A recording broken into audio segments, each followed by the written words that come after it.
Samantala, ilang taga-suporta ni dating Pangulong Rodrigo Duterte ang inaasahan na ang pag-aresto sa dating Pangulo. Samantala, nakaposisyon na ang QCPD sa labas ng Veterans Memorial Medical Center o VMMC dahil sa posibleng paghahatid doon sa dating Pangulo para sa kaukulang medical procedures. Para sa detalye, may live report si Erlo Bringas. Erlo.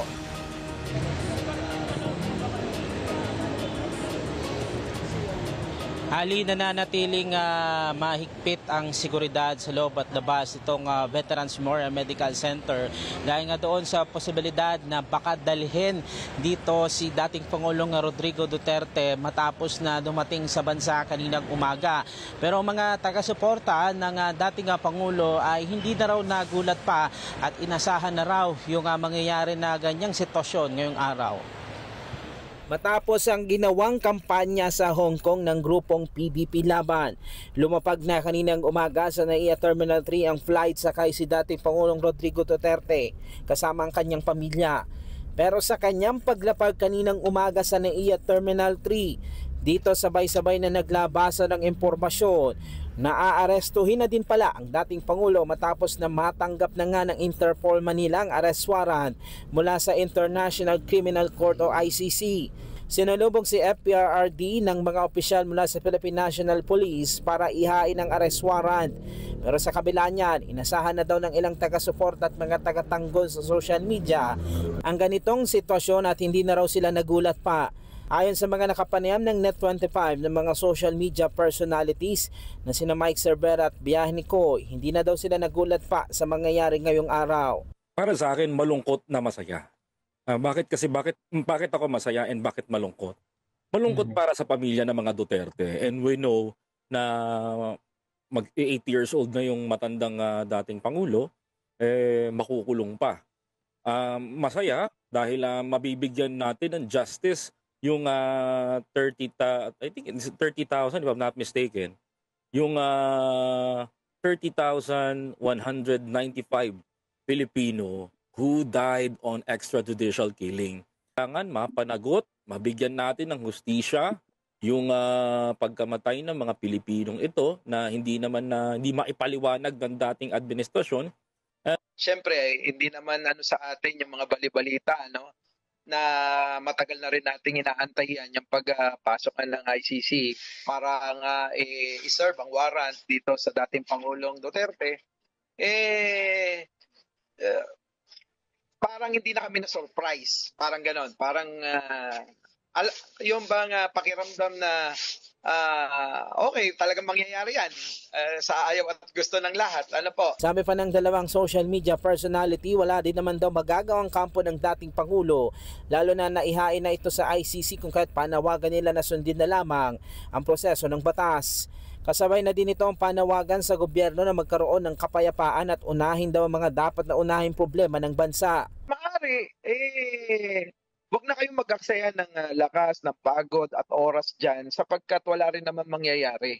Tanggapin na lang natin ang mga bagay na nangyayari sapagkat ito'y nakikita naman natin na dumaan sa tamang proseso at ayan na nga, ang ICC, independent naman yan, doon na lang niya harapin, patunayan kung walang kasalanan o may kasalanan. Gusto ko pong sundan at panahon na po ito upang buksan natin ang ating isipan patungo sa magandang kinabukasan ng bansang Pilipinas. Iabot ang kamay ng bawat isa, no more colors, wala na po sanang magkakagulo, wala nang magkakabangayan dahil nakakasawa na po dahil Pilipino po ang tunay na nahihirapan. Matapos na dumating sa bansa, naging mahigpit naman ang pagbabantay sa paligid, loob at labas ng Veterans Memorial Medical Center VMMC dahil sa posibilidad na dadalhin ng dating Pangulo. Yan ay para sa gagawin pang karagdagang medical procedures dahil sa kasalukuyang kalusugan nito. Tanghali pa lang kanina nakaposisyon na ang isang truck ng QCPD uniform personnel sa labas ng VMMC para magbantay ng seguridad sa loob at labas ng ospital dahil sa inaasahang pagtungo doon ng dating Pangulo.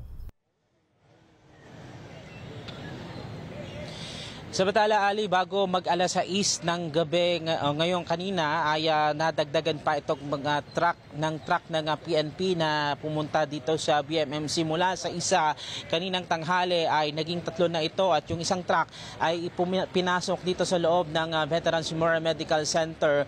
Halos sa katumbas ng 2 truck yung laman nung ipinasok na truck kanina at hindi natin malaman kung ilan yung total ng PNP personnel na i-deploy pero puno yung 3 truck at meron pa silang 4 na police mobile. Maigpit pa rin ang seguridad dito sa loob at labas ng BMMC pero normal naman yung flow of traffic o normal yung operasyon nitong ospital at labas-pasok pa rin yung ilang mga nagtutungo dito sa loob ng ospital. Wala pa tayo nakong impormasyon mula sa NCRPO o QCPD kung ilan yung kabuuang tauhan nila na nandito sa BMMC pero lahat ng gates dito sa ospital ay bantay sarado ng mga PNP personnel. Ali.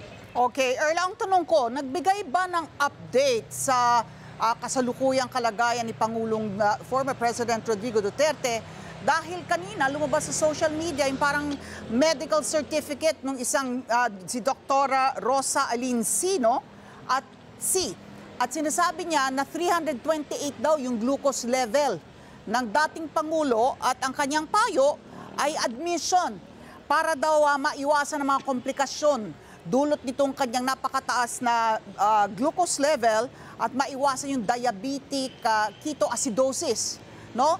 At maging yung kanyang anak ay nag-post din sa social media, si Kitty, at sinabi na pinagkakait sa kanyang ama ang proper healthcare needs at pinapanatili siya doon at hindi sila pinapayagan na dalhin sa ospital and he is getting weaker by the minute. Meron bang pinalabas na latest medical update tungkol sa kasalukuyang kalagayan ng kalusugan ng dating Pangulo?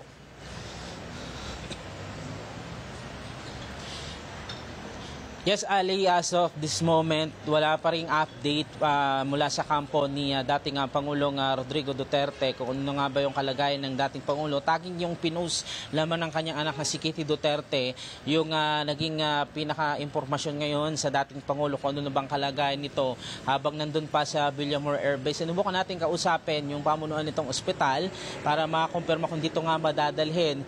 Pero walang sumasagot sa ating mga tawag at text kasi may isa pang info na dadalhin din sa Cardinal Medical Center itong ang dating Pangulo. Pero hanggang sa ngayon hindi pa natin malaman kung ngayong araw ba na ito o hindi na ba darating o ano bang oras darating ang dating Pangulo dito sa posible itong 2 ospital dito nga sa Maynila. Sa Maynila maging dito sa Quezon City, Ali.